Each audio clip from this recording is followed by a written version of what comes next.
Hey everybody, quick intro here on this video. There's a big storm outside, or has been for a while, and my power went out this morning, so it may happen again. I don't know. If it does, we'll just restart this video thing and see what we can do. I wanted to say this before the podcast starts. Well, what we'll do is we'll try, because I think I figured out how to recover when we lose a connection. So hang around for a couple of minutes. Like at 5 and 10 minutes we haven't come back, it's because it's a very precise thing, and if I do the wrong thing and log into the wrong account, it like terminates the thing and I can't get it back. Sure. So or my power just goes out for a while. Yeah, that could be. We're sitting here thumbs up asses. Yeah. Sweating about how to do a podcast. I think we could still get it done. Really? Yeah, How? with laptop batteries and such. Oh, what the main board we just couldn't post it. Yeah, but we have the adapters and oh yeah. I think we could get it done, but it would be tricky. Tough. Yeah. It'd be tricky. But anyway, we're gonna start the podcast now. The rare stereo anyway.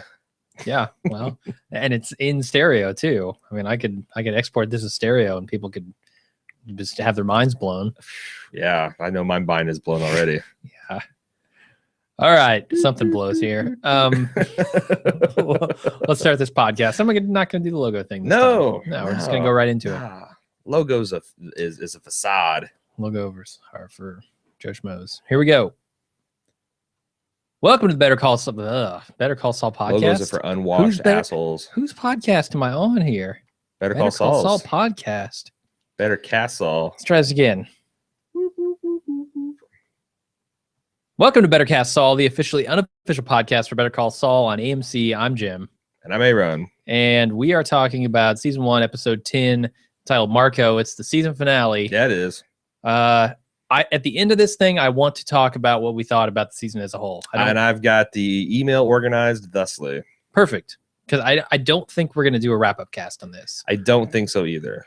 Our schedule is such that it doesn't make sense. And I don't know how much I really have to say about it. I feel like that we did get, I think a lot of people were anticipating, because weren't we kind of flip-flopping on that last week? Because there's some people sent in deliberate like season wrap-up thoughts. And I feel like we covered most of the ground. Sure. So, yeah. And it's also weird that this is kind of, I don't know what you thought about the episode, but this is following kind of the Wire / the Game of Thrones pattern that the penultimate episode is the hammer. Oh, yeah, definitely. I'm not saying that this isn't a good episode. By comparison, it was uneventful. It's more of a epilogue and a bridge to next season than it was a climax. Mm-hmm. Definitely. And I felt that going into like the final scene, I guess, where he pulls into the parking lot. I was like, man, this doesn't feel like much of a finale to me. I like the note they went out on, though.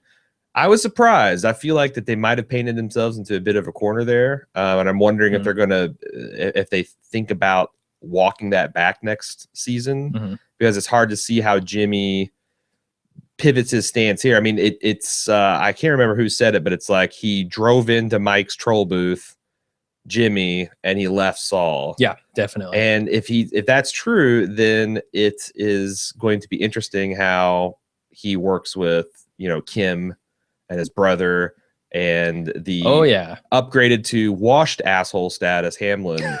How those guys still at the very least, yeah, he's washed now. I want to talk about him later on in significant scenes. Can we, before we begin, you'll probably have to edit this. Can we get that door, because we forgot to shut it, and now that AC's on. Is the AC louder than the heat? It must be, because it sure as hell, a lot of times a winter we did that and it bugged me, but like, god damn, the white noise. Yeah. Yes, much better. Back in our fortress of sonic isolation. Okay. But yeah, it's going to be kind of hard for them to stay in his sphere of influence or his world. Yeah. And I was thinking we're beautifully set up for him to be kind of running a high scale. A lot of things surprised me. Yeah, I thought Nacho was going to pop up and ruin the thing at the last scene. Him just deciding on his own was an interesting choice. Sure, we'll talk about it more when we just get there. Broadly speaking, did you like the finale? Because I liked it a lot more than it looks like a lot of people on Facebook and the forums did. A lot of people were throwing around words like disappointing, letdown, which again I understand, since 109, I think, is inarguably a better, more emotionally resonant episode. Absolutely, 100%. But I thought this was still a good episode. it is a good episode. It's definitely not a bad episode. And as far as episodes of TV go, I still prefer watching this over most other things on TV right now. Okay. That's not a very high bar for you. Because essentially the stuff we don't cover is the bar, or the stuff we cover is your kind of like TV watching and everything else. Yeah, but you know me, you're Anthony Bourdaining it. And, I'm in it for the entertainment too. So it's like there's stuff like Mad Men on right now, which I love, but it's not nearly as entertaining. Oh, as I see what you're saying. Okay. Better Call Saul. But as far as like comparing this to last episode, yeah, I think this was less of an episode than last episode was. You threw all your punches and you're kind of winded in this last episode. So I don't know. I'm not to say I'm down on it. I think it was good, but not as good. Anyway, why don't you tell us who made this one? Written and directed by Peter Gould. Then you have to look it up. Yeah. The Gould himself, which I think it was a conversation I had with Shane where he kind of chided us for maybe emphasizing. God, I can't talk. Putting too much emphasis. I Porky Pigged it. All right. Reconjugated that fucking verb. The Villigan's role, because of our affection for him in Breaking Bad, that you know him and Gould are kind of like co-creators, and maybe even Gould is in the driver's seat.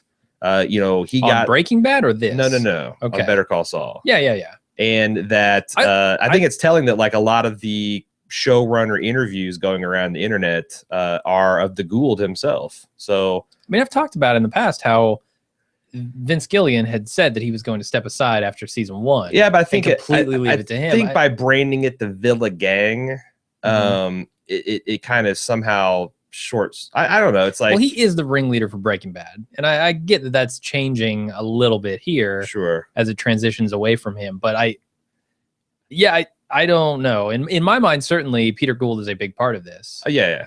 And I just don't. Maybe I wouldn't want to disrespect the man things. because he's awesome. Yeah, and plus there's not a really good equivalent Gould gang. I mean the Villa Gang just sounds right. Sure, I'm with you. Okay, let's start with the recap. Yeah. Yes, let's do that. Okay.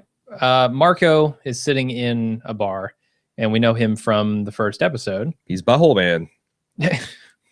He is Butthole Man. Yeah, he's Smoke on the Water Man. He does a bar trick and wins $20, which I don't even know if that works or if that's just an effect.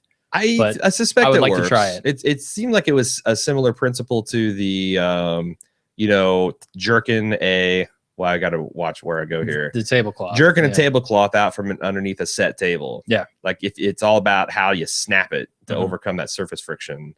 Maybe we'll try it on a lunch with Jim and A around here. But occasionally that's a good idea. Beers. That's a good idea. Hell, I got a beer bottle right there. You got a coin. I probably have $20 in my pocket. Jimmy comes in. He tells Marco, "Hey, I'm moving to Albuquerque." And Marco thinks it's in Mexico for some reason.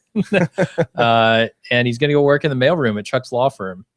And Marco is not pleased with that. Tries to convince him to have one last scam fling before he leaves. I was intrigued by the tar money scam.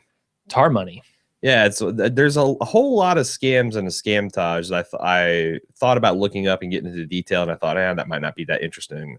But there was the one in particular, and that's where they've got it looks like a case full of money that might have been smoke damaged or something, and Jimmy wipes it, and it's like black paper, and it comes clean and looks like a $20 bill. Sure. Yeah. So I'm wondering if that is the tar money scam, but I'm trying to think how that all works. I don't know.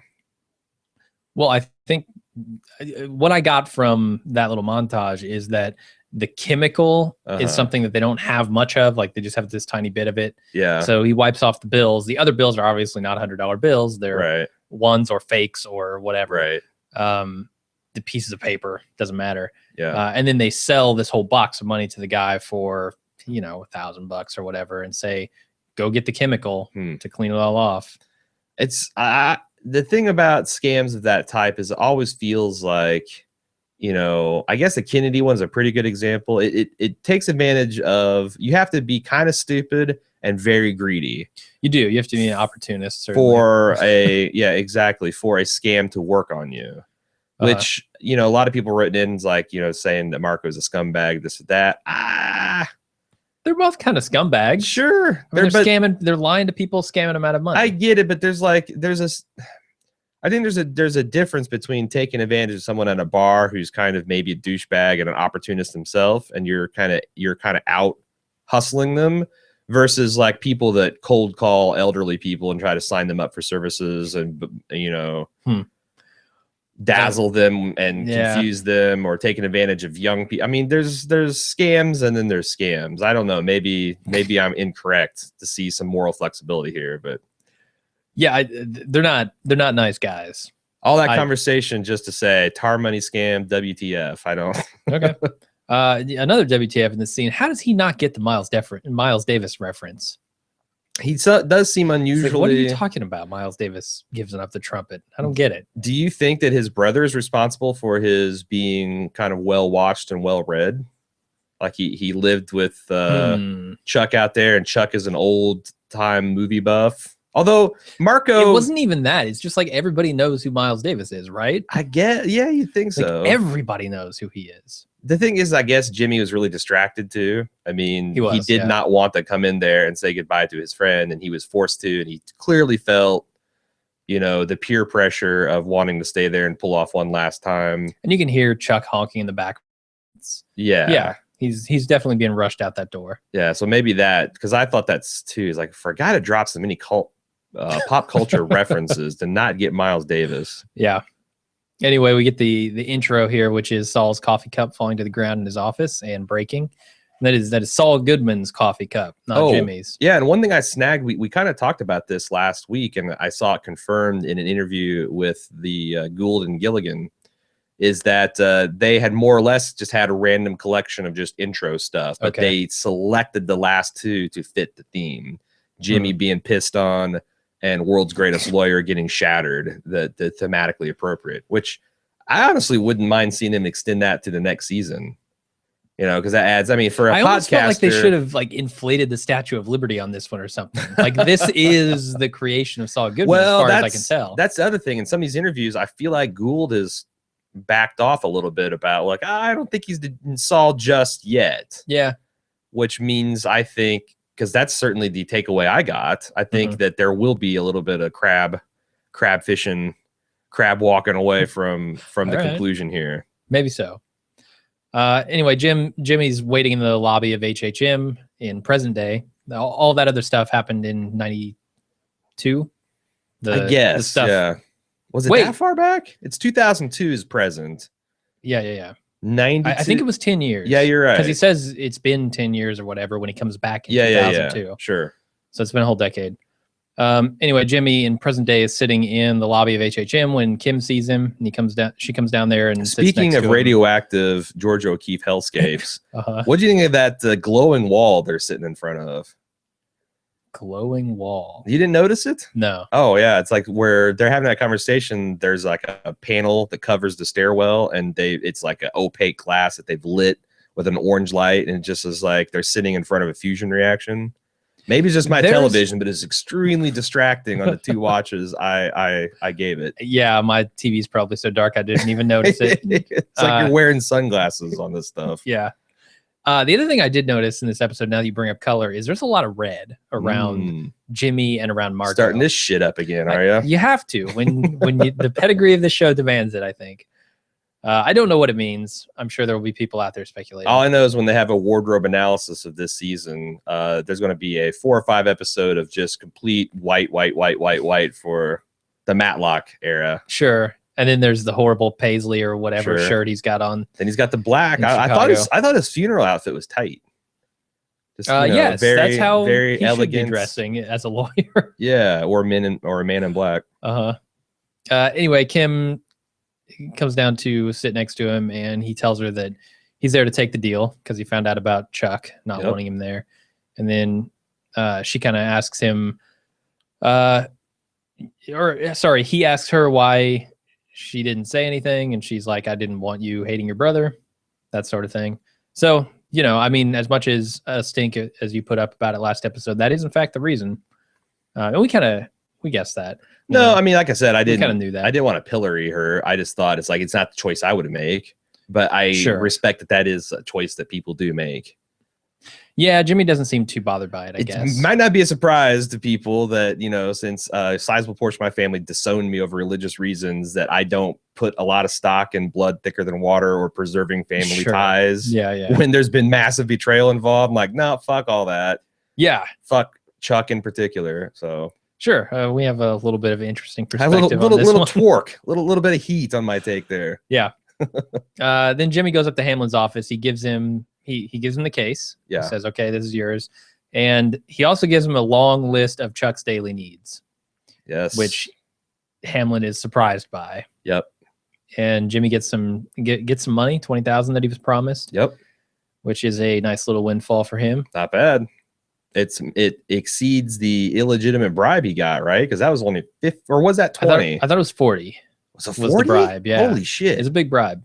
No, I think it's 20 because he had 15 left. I thought, or maybe. Anyway, I'm pretty sure it was 40. Okay. Anyway, I like here that he apologizes for calling him a pig fucker. He kind of realized the same thing that we realized along the way. Yeah, Hamlin is not necessarily such a bad guy. Like I'm still trying to figure him out. How bad is Hamlin? Same here. He could just be one of those guys who seems like a douchebag in just his mannerism, but when you get to know him, he's actually not. I mean, I've worked with a couple folks. IT folks tend to be kind of just abrasive and maybe like lawyers, abrasive and contentious by nature. But every once in a while, you'll get a guy who seems like just a giant asshole, and then you talk to him and they're just like, that's their personality. Yeah. But they actually have no malice. Whereas you also have the passive aggressive type that seem like they're nice. I mean, that's Hamlin and Chuck, right? Chuck is a guy who looks like a douchebag, seems like he's got a soul. Chuck is a guy who seems like he's a caring, kind, patient person that's masking kind of an asshole. So yeah, I think you're right. It's the Charlie Hustle thing is what really, because like I don't see how anyone can see that as anything but demeaning, especially with Jimmy's background.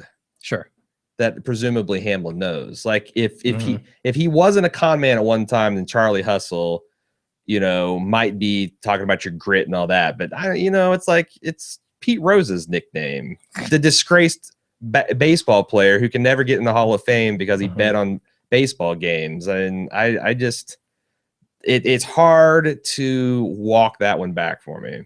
Yeah, I'm with you. But he could just be oblivious. He's also like, I feel that his comments are somewhat genuine too. I think Hamlin, when he sees this long list of the things that he's been doing for Chuck every day, he knows the history of Jimmy going out and getting his law degree just by hustling and working that part I totally slaves agree away with in the you. mailroom. I think he's earning some respect from Hamlin here. That moment where he realized all that he's been doing for his brother and the depths of his brother's kind of betrayal, I thought that was genuine and well played. And honestly, Hamlin's been well played by this guy. Definitely. Because he hasn't changed his performance. It's just the context that we see it in. And that's hats off to Villigan and Gould and the actor portraying him, where I forget his name. That's pretty good. I know that Kim pulls some of the strings to get him this job in El Paso. But I wonder also how much Hamlin was impressed by Jimmy and decided that, it's a good idea. I wonder how many strings she really had to pull. That's the thing, like, to change his mind. Sure. And that's the thing. How many strings did Kim have to pull? I mean, Hamlin at some point has to buy into this. And, it's knowing that Kim was saying that, like, this is something your brother can't get involved in, which is fair enough. Although I wonder, I mean, that would be the ultimate if Chuck actually called and be like, hey, my brother. And because I think he could. Chuck seems like he has enough respect in the legal community that he could call the partners up there and be like, you're making a big mistake. You might be right. Have you ever heard of a Chicago sunroof? I mean, ultimately, it doesn't matter, right? He's not taking this job. So yeah, I guess this is all for nothing. But I think you're right about Chuck maybe being a little bitter. The other thing is questioning once again how good of a guy Hamlin actually is. I wonder if he could use this list and this long procedure for Chuck to bring Chuck down somehow. Have him committed, do something if he's actually a bad guy. At this point, I'm leaning toward no. I'm leaning toward I don't think Hamlin would do any of that. Right. But I suppose it's possible. It really does make Jimmy, when you rethink the entire series, look very delusional. That he was going in there, you were messing with the fundamental and this was all Chuck calling the plays 100% of the time. Yeah. So Jimmy was going to bat for a person and taking care of somebody. It's crazy. So we go to the parking garage, and Jimmy is apologizing to Kim for yelling at her. And she asks if he's okay with all this stuff with Chuck, his brother. And he's like, yeah, there's nothing I can do to change his feelings. So whatever. You can tell it's eating at him, though. Yeah. And I thought that it's really interesting how we haven't talked about this since the first 2 episodes, but the dented trash can. Yeah. How they use that very similarly to the dented hand towel rack for Breaking Bad. That it was kind of a touchstone of how we felt about something and now how we feel about something, like, Walt's cancer diagnosis. Yeah. Now Jimmy's, that it's just kind of the constant reminder of all of his failure and delusions. Mm-hmm. And I thought it was interesting how it was always kind of in the foreground in a lot of these scenes. Yep. Then we go over to the bingo hall, and Jimmy is hosting bingo. There are a string of bees that come up, which cause Jimmy to start thinking about his brother, and it just breaks him. This performance, I thought, was something out of a Jim Carrey comedy. It's incredible. The constant bees. And at the one point where he announces, if we have another bee, we might have a problem. We might have a problem here. It's like, this is a man on the edge. Yeah. And it was hilarious, but by the time he got finished telling the Chicago Sunroof story, oh God, I thought it was like, man, this guy, I guess he was running petty scams and stuff, but he seemed like he was happy. And I also still feel like that Jimmy is like a good dude underneath all this stuff, but this kind of, it shackled him emotionally to this parasite, Chuck. Yes. And that is, I feel, a key to why he becomes the person he becomes at the end of this episode. And it's not like yes, he did shit in this guy's car and there were children involved. He did some bad things. But what he said about how he got railroaded, everyone's heard of a time where it's like you can, you're drunk and you pee outside of a bar, and it's 100 Chicago sunroof. It's 100 yards away from a park. It's at 3 o'clock in the morning, but now you're a sex offender because you took your dick out within 100 yards of a park. It's that's why I guess I'm saying when I had this conversation with the lawyers about the law being scary. Yes, it is terrifying because it can fucking change your life in a heartbeat with you being kind of ignorant. Now I guess the moral is don't piss in public and don't shit in a sunroof, which I generally subscribe to. Sure, but never done either of those. I don't know. Society's got to figure out a way to make punishments fit the crime. Like, you shouldn't have your life ruined by that kind of mistake. Intention is a tough thing, though, right? Yeah. But I'm just saying after that, the fact, they can say, well, I didn't mean to show my asshole to these kids. I get it. But, again, should you be labeled a sex offender for the rest of your life because of that? Sure. That's fundamentally different than whipping a gun out and shooting someone. Oh, definitely. Yeah. Okay. You don't get labeled a sex offender for that. You get labeled a murderer. It depends how creative you are with the weapon. I guess so. I don't want to talk too much about just the things we think are funny or things like that. But I have to say, I think maybe one of the funniest lines in this episode, if not the season, is the way that he leads from, how was I to know that there were kids in the back? I maintain that tent was illegal. Yes. That tent line just cracks me up every time. Sure. Yeah. It's like the minutia of stuff that is why you in particular think something is unjust or just. And the picture he's painting here is just glorious. And again, I had a few.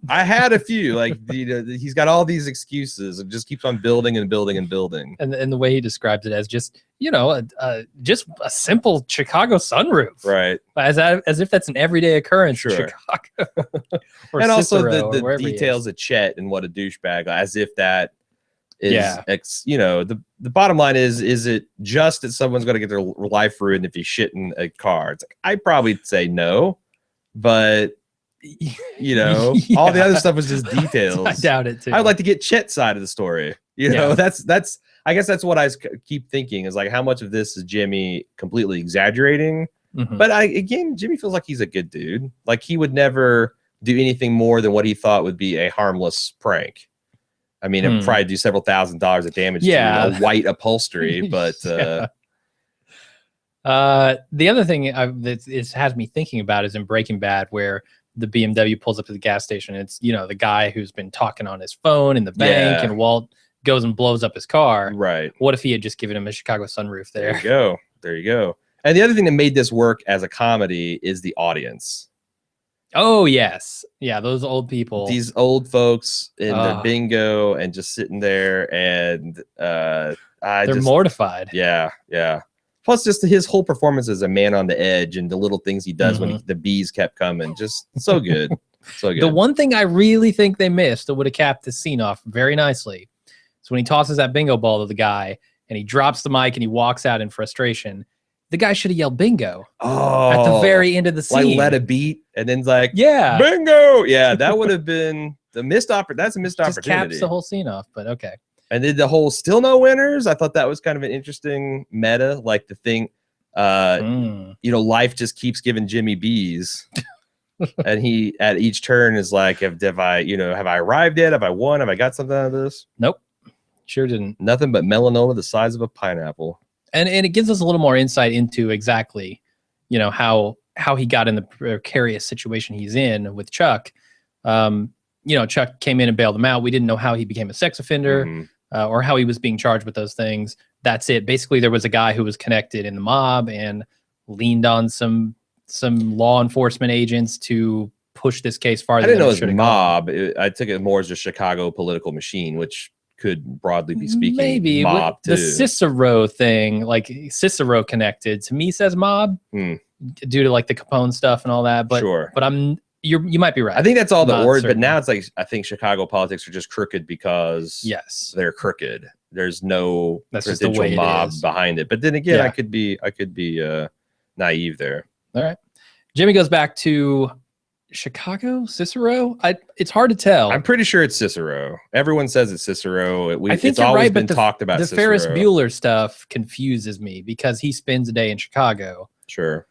So maybe, you know, Jimmy just told Kim, hey, I'm going to Chicago, and, you know, he's actually going to Cicero because she might not know where Cicero is. When I go back home, I don't say I'm going to visit Greenwood or Greenfield or Greensburg or all the fucking green shit that we got in Indiana. I say I'm going to Indianapolis because no one gives a shit. Yeah. No one gives a shit. If I said you, I would tell you, but like, you know, if I was just talking to some random dude, so. Yep. So he reunites with Marco in this same bar here, and they catch up. And then Jimmy decides that they should pull a scam on some guy who walks in, and they go to work on the $50 scam. And I'm not going to describe that whole scene. Right. It's just, you know, the $50 scam. One thing I want to ask you, because I know this seems to be kind of one of your bugaboos. Did you feel like the lotto or the bingo scene went on too long? The bingo scene? No. I thought it was paced perfectly. Just when I started to think it was getting tedious, he would do something new with his performance that I thought funny, or he would add a twist to the story. It's just like, you know. And it was providing a lot of insight into what he's thinking and also his history and stuff like that. Yeah, it's like asking if, you know, that's this sequence in Raiders of the Lost Ark from the time they find the Ark to the time it gets loaded on submarine. Did that go on too long? I mean, I don't think so, because he got drugged behind a truck and he took out a bunch of Nazis and he punched a guy and a guy got chopped up by it's not. Yeah, it's one big scene, but shit just keeps piling on top of each other to makes it entertaining. I mean, whereas like some of the stuff in the desert specifically felt like just eating a big tub of vanilla ice cream, and it's like, okay, enough already. It was the same joke a few times, and it wasn't informing us anything about Saul until we get to the part where he talks Tuco out of killing those guys. Certainly. What did you think about the scam scene, the Kennedy scam scene? Did that go on too long? Oh, the montage? No, not the montage. That's the third the half dollar. Okay, the $50 one. I felt like I enjoyed seeing how their scams work. Yeah, because we never it's a side of I don't get to see scamming very often. It's like Matchstick Men. You know, there's a lot of pleasure in just seeing them run the scams. Also, I thought it was useful because Marco seemed more like a sycophant, which he is. Yeah. But I never got that he had real skill in this. But I mean, from what I can see, he's kind of up there with Jimmy. He's not just the butthole guy. Yeah, he's not just a butthole guy. He's not as slick, and there's certain roles like, you know, he's never going to talk anyone to thinking that he's Kevin Costner. Maybe he could go with the John Candy before he died. But he could go with the private Wilford eye Brimley. from Big Lebowski, certainly. John Goodman. No, the private eye, the guy who's looking for the Knutsons. Oh, yes. I don't remember his name. Sure, yeah. Shit. Not quite as good as Kevin Costner. Stick with John Goodman. Yeah. Or Wilford Brimley. Definitely. There's a lot of stuff in here that I don't know that we need to talk about. It's just them getting this guy to buy the $50. Sure. And then they go on the scamming spree. You know, he got a little taste of it, and he's back in the life for a brief period, for about a week.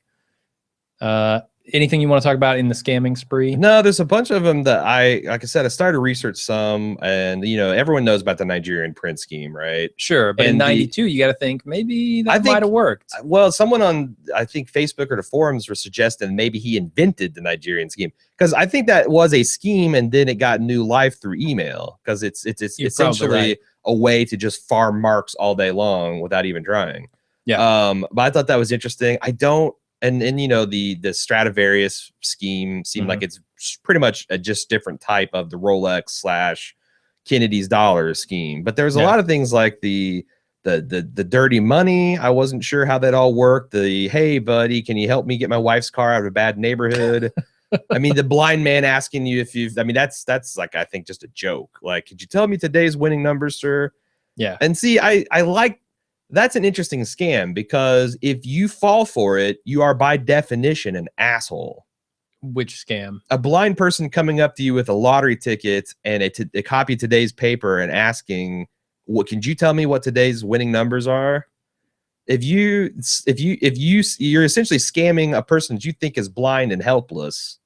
I'm struggling out of their winning ticket. You're right. You're definitely right about that. I feel like a scam like that is almost victimless, because. Well, I'm also struggling to see how he makes any money off of that. Like, if someone tells him, no, that's not what, he's not going to sell him a piece of paper. There's got, useless piece of paper. Yeah. Well, I think it has to like match a certain number of them. Yeah. But how would the blind guy even know? Like, that's the thing. He could just say, no, it matches 0 of the numbers. And then here, let me throw that away for you or whatever. Yeah. Yeah. And how does he actually make money on that? Yeah. I guess what we're not supposed to know. Maybe Marco comes in and says, hey, you're ripping that guy off. And then it's like, oh, we're going to take you to the cops. And it's like, okay, it's like, maybe we can work something that make everybody happy. Yep. I bet that's the punchline of that. I could see that. But the help me get my wife's car out of a bad neighborhood. Like, what the? That's the one I wish I got a little bit more of. Sure. Anyway. So Jimmy wakes up the next morning to a half-naked woman accusing him of not being Kevin Costner. And thank God, because I was starting to feel like an unwashed asshole for this Kevin Costner business. Should we finally explain that? Yes, I thought we did. On the podcast? Oh, we never did on the podcast. We did on the forums, yeah. So people have been steadily emailing, and some people figured it out, especially on the forums and Facebook. But people have been emailing us like, love your podcast, but what the fuck is going on with your theme, man? Yeah. It's ridiculous. It's different every time. It doesn't match the tone. Doesn't match. Like, I thought you were maybe going for like a particular feel on something, but what the hell? Mm-hmm. What is in common with every one of these intro pieces of music? Kevin Costner. They're all Kevin Costner vehicles. Kevin Costner is in common with all of them. And that was just... And we kind of went in chronological order of his career, too. We did. We got a bunch of those in there. Bull Durham and Untouchables, Wyatt Earp and Waterworld, all those. And some of them are super obscure. The Bodyguard is not super honestly obscure. I thought everybody would get it the week of the Bodyguard. And that seems to be the light bulb moment. But surprisingly... We played this joke out for a long time with a lot of people not getting it or not caring to say that they got it. And I think this episode really made it pay off for me. Like, yes, if they didn't do the Kevin Costner thing in this episode, I kind of started feeling like, oh, that was a big mistake. We shouldn't have Yeah, done no, that. yeah, we'll never do that again. Because it's a one-off thing in Yeah, Breaking so Bad, like obscure. season, the middle of the run. We were questioning ourselves. Yeah. But And when that played on my couch, I was like, yes! Vindication. Yes, yes. So good. I was Walt punching my steering wheel after I blew up Tuco's lab. So her and her friend get dressed and leave, and then Jimmy's checking his messages on the phone, and he has a whole bunch from his elderly clients. Marco wakes up. He wants to go scam one more time. Jimmy explains to him, I'm a lawyer. I got to get back to my clients, all this stuff. Marco convinces him to pull one last scam with the Rolex. Mm-hmm. One scam too many. Yeah, there's a lot of kind of cool things about, oh, you're a lawyer, you must be king of the desert, riding around in a white caddy. Yep. But which we know he eventually does. The desperation of Marco kind of got to me here. Yes. Like, this guy is about to is one step away from having a complete nervous breakdown about how pathetic his life is. Yeah, I don't need the money. I need this. Yeah. And I was trying to figure out if this was him, being a pathetic guy who needs to go scamming, otherwise he doesn't feel good about himself, or if he realizes that he might not have much time left. If he's thinking, oh man, maybe he's had a heart attack before. That could be, but I took it as, because when we find him, it's in the middle of the day. He's working for his brother-in-law's company, standpiping, whatever. He's passed out on the bar. He's passed out drunk on a bar stool. That is a very unhappy person. He's essentially, wasn't that what Jimmy said? Like, this stuff is all right for beer money. Mm-hmm. Well, this guy has spent the last 10 years contenting himself with, can I scam tonight's drinks? Yeah. And if I can, then that's a successful night. That's a pretty hollow existence. When Jimmy comes in, say so. It's like high rollerville and everything feels, I mean, it must be a rush to be a con man. Like, it's all the highs and lows of being a salesman with the element of criminality and danger, and like, you might get your ass kicked. Yeah, more adrenaline. And you've got no recourse. So yeah, I could see it being very addictive. Mm-hmm. And Jimmy is kind of like the better looking, more successful version of Marco. Yeah. And maybe he's even Marco's like the white feather for Dumbo. Like, Marco is capable of great things, but only when Jimmy's around. Yeah, now he's pulling $20 beer bottle scams. It's like when he was getting, $1,000 a night for the Rolex. No, it's like, Laurel and Hardy. Jimmy can kind of run his own set because he's a little bit more sophisticated. He's a little bit more charming. He can pass more as a non-schlub, whereas this guy is the kind of, setup guy. He looks this guy looks like a scammer coming to get you. Yeah. But he makes the thing like the Kennedy $50 work. Yes. Because you would totally buy him as being like, oh, I know a guy who's got a pawn shop and I can, blah, blah, blah. And I think they're a good 1-2 punch combo. Yep, I'm with you. We go to the Rolex scam where Marco has a real heart attack and he dies. Not much more to say about that. I did notice something this time that I didn't notice the first time around when they pulled this. The howling is actually the signal that, hey, we're coming, get ready. Yes. I thought that was cool to go back and show the same prank, but a different perspective on it. No, honestly, I thought the strength of this episode was it made a lot of the stuff that maybe we thought was weak and maybe still is. Like, I don't know that you can justify a lot of the stuff in the first 2 episodes. And I feel like people that are really defending that and saying how great it was, they were more banking on the promise that it did live up to. Yeah. But there was some weaknesses, but seeing this and that time where he sat down to 2 redhead twins and told them about the legend of Slipping Jimmy. Mm-hmm. The fact that they've had that theme that steadily built up into this episode, I felt like was satisfying to me. Me too. And if you didn't, I guess, see this as a payoff, an ultimate payoff of some of that slower stuff, then you could be unhappy. But honestly, I thought it redeemed a lot of that material. I mean, like I said, the Tuco stuff from the beginning, I think is going to be borderline unwatchable when you go back through it. Yeah. Because what little charm it has essentially isn't it cool to see this character from Breaking Bad? Isn't it cool to see Raymond Cruz chewing the scenery again? All that kind of stuff. I'm with you. That's going to be less enjoyable to watch than the rest of this season. It's like Norman Reedus came on to Saturday Night Live for a 30-second camo and killed it. I do not want to watch that skit 5 times in a way that I could watch the pilot episode of Breaking Bad you know, probably once a month for the rest of my life. And well, that might be extreme, but you know what I'm saying? Certainly you can, it's much more rewatchable because it doesn't hinge on a bunch of, you know, hey, do you see that guy? He's Tuco. Yeah. Anyway. Speaking of rewatchability. Yeah. Ferris Bueller is one of my favorite movies. Really? Yeah. Ferris Bueller's Day Off.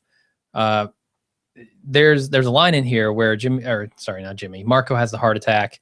Jimmy calls up the police, the emergency line, and says, hey, I'm in an alley by LaSalle and Shermer. Shermer is apparently one of the cities that John Hughes he likes to use a whole lot in his movies, as, you know, the hometowns of the heroes of his movies. Yeah. There are some other connections, like Shermer.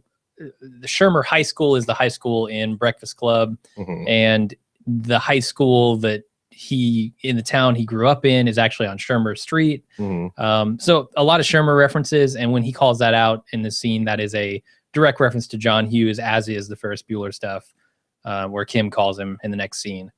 I thought that was kind of cool.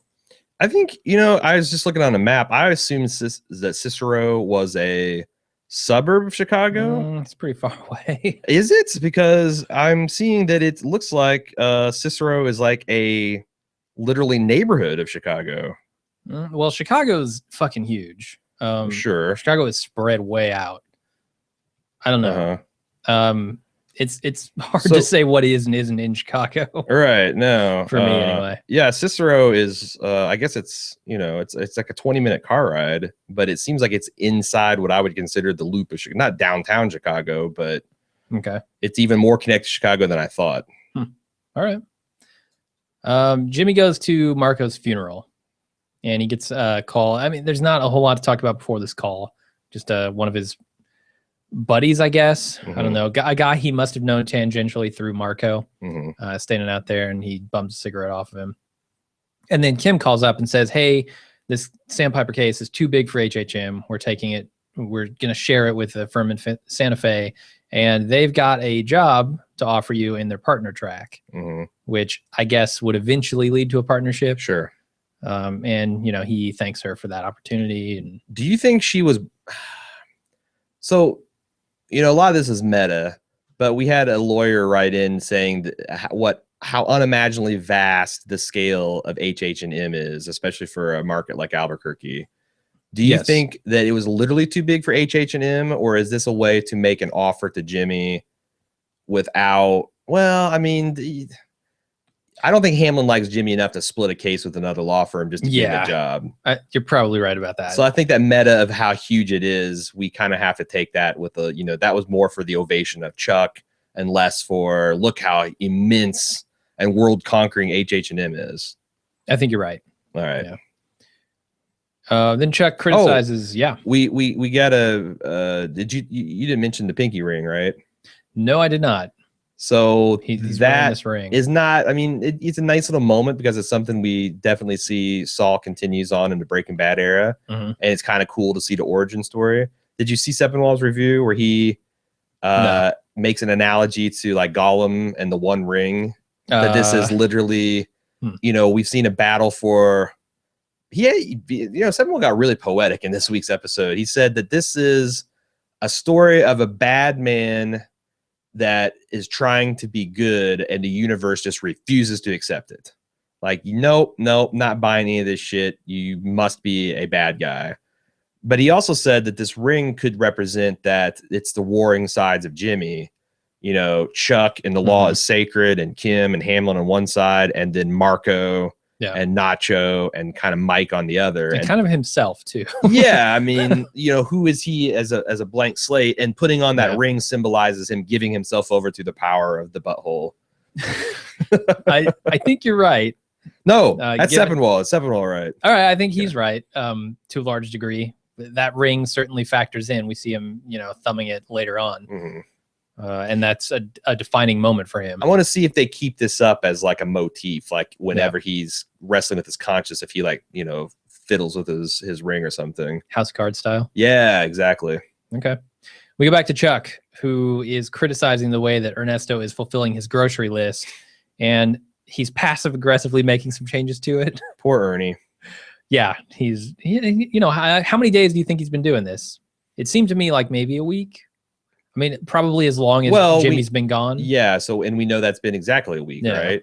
Mm-hmm. So in 7 days, he's got this. Can you imagine the unmitigated disaster first day was? Oh yeah. It's like it's almost right. You forgot the ice. What am I gonna do without ice? Yeah, right. No, I feel like now that we know who Chuck is, that I'm less willing to write this off as kind of just what do you call that? Not erratic behavior. Shit. Eccentricities. Yeah, that's right. Eccentric. Yeah. Mm-hmm. It's less eccentric and just him being kind of a dick. Yeah, I'm with you. Come on, Chuck. Like, man, I mean, and he's like he's this complaining about what type of apples he's getting you. Also, just like the fact that there's no gratitude here. It's all I'm entitled to this. And I know you're gonna fuck this up again tomorrow, so write it down. Yeah, Chuck, come on. Like this is the kind of shit I expect a personal assistant to like Mariah Carey to go through. Yeah, I get you're important to the firm, but goddamn, man, they've done a brilliant job of making me turn a corner on both Chuck and Hamlin this season. Yeah, and not with any kind of weird, usual suspect style recontextualizing. Just I'm going to give you a new piece of information, and then you can go back and get your mental picture adjusted. Yeah.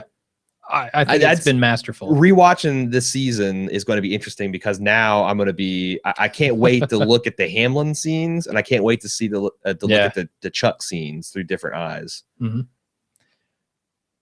So Jimmy's outside. Chuck sees him, and he almost goes out there to talk to Jimmy, but he's gone before he can. Why was Jimmy doing that? Just to make sure that his brother's being taken care of? I think so. I felt like he's coming back. I think he's going to stop in one last time, see how he is. I don't think it's going to be one last time. Well, if he thought he was moving to El Paso, then I think he probably assumed it was one last time. Not El Paso, Santa Fe. Or, yeah, wherever. That's true. That's true. Or at least it's going to be a while.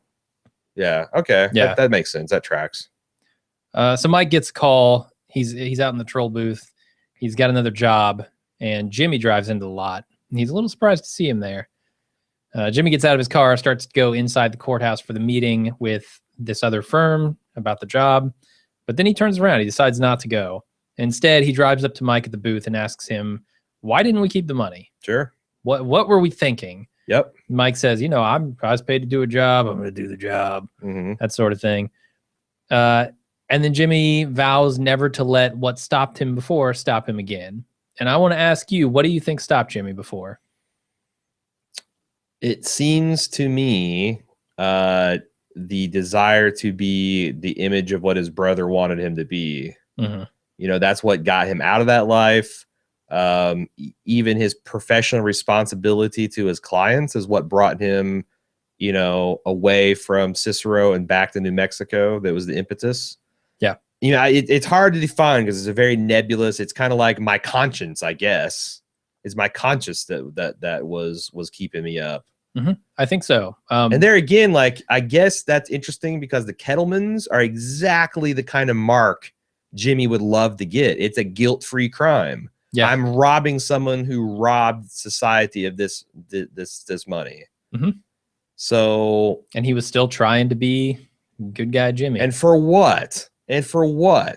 Just to get betrayed. Nothing has changed except for the city's got $1.6 million that they're going to fucking blow on some stupid thing anyway. They're going to feed the homeless or, provide food stamps to kids or sure. It's worse than that, right? It's not just that he doesn't have this money. It's that the betrayal there. The betrayal, it goes deeper than just a brother not wanting to work with his brother. It's a brother who kind of forced him out of his life into this new life that he didn't want and resents and doesn't like, and has now gone and worked directly against him in the pursuits that his brother told him he wanted in the first place. Yeah. Like Chuck is the one that pushed him into this, and now Chuck is the one holding him back. It's like, oh, the law is sacred. I turned down $1.6 million out of respect for ethics. Mm-hmm. Like that's try to do what you wanted me to do, but this whole time you've been the thing stopping me. It'd be interesting. I don't know if it'd be interesting. It might be just a little too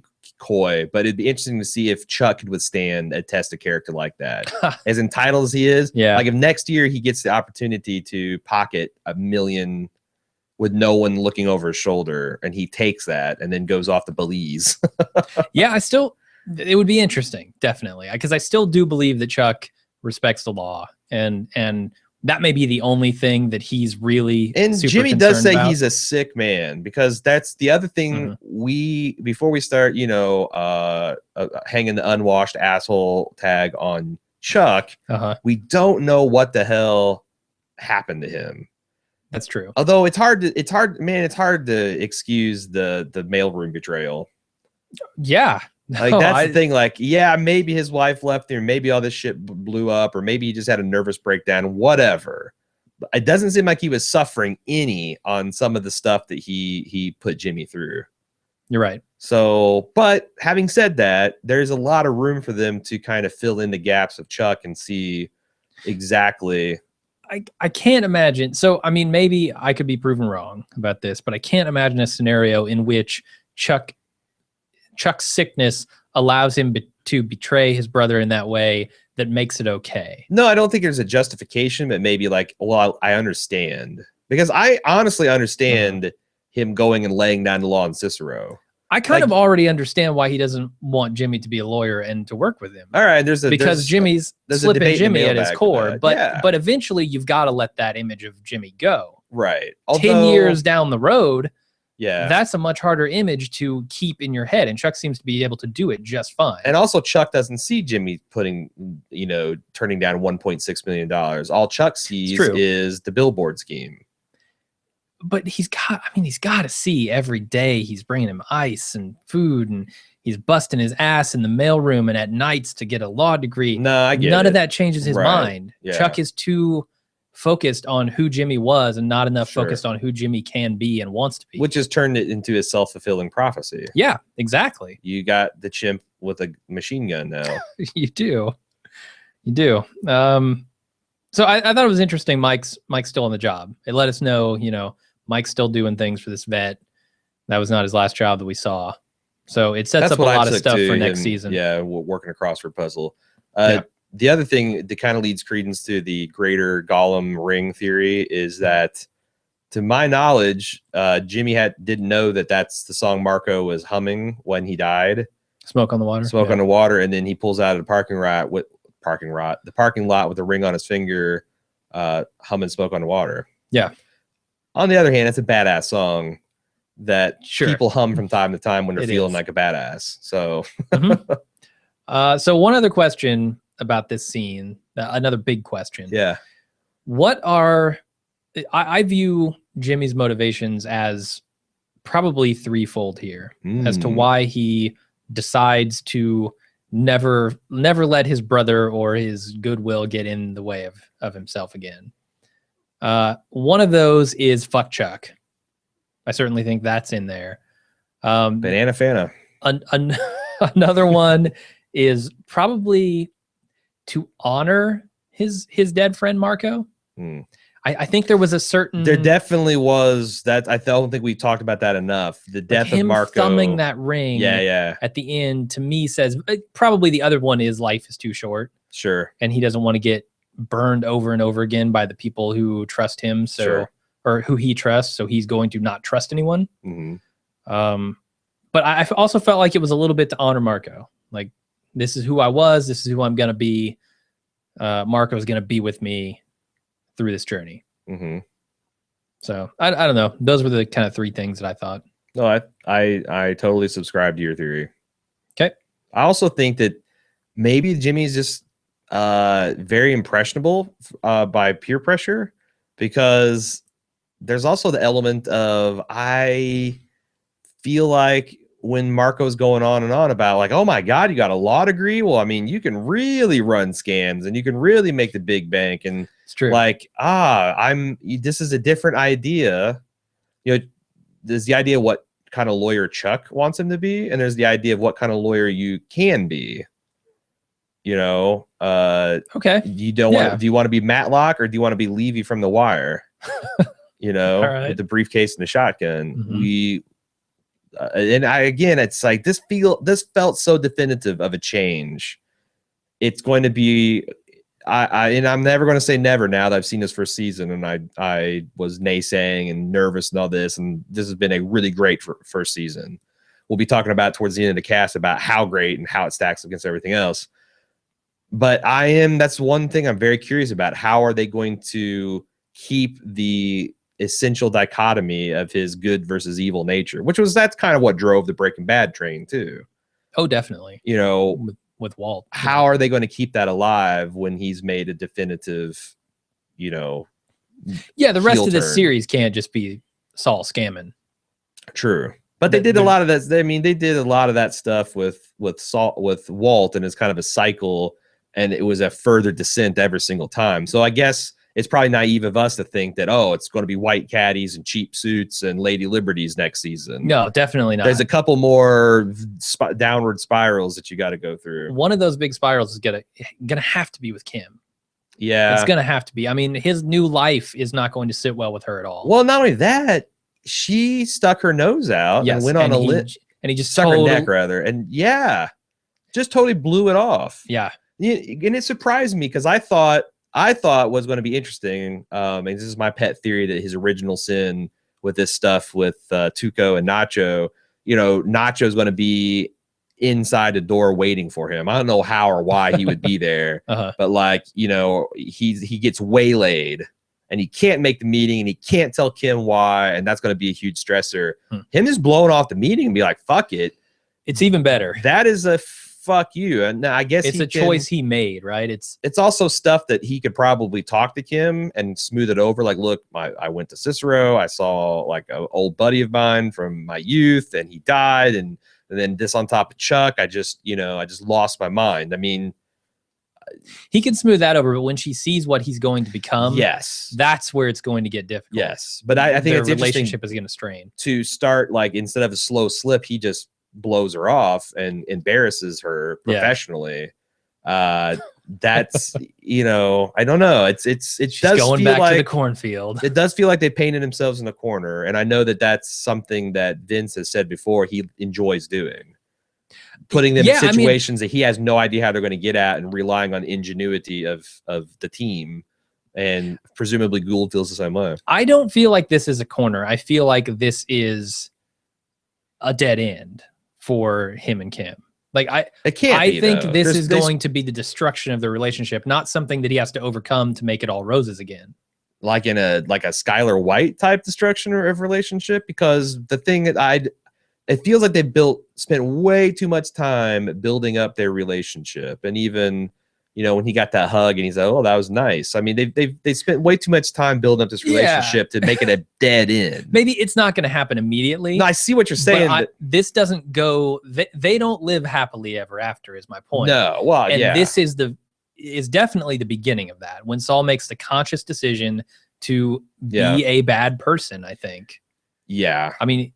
And I don't know that he's making. Okay, there's the distinction, right? There's Mike's distinction of being a bad person or good person and breaking the law. Two separate things.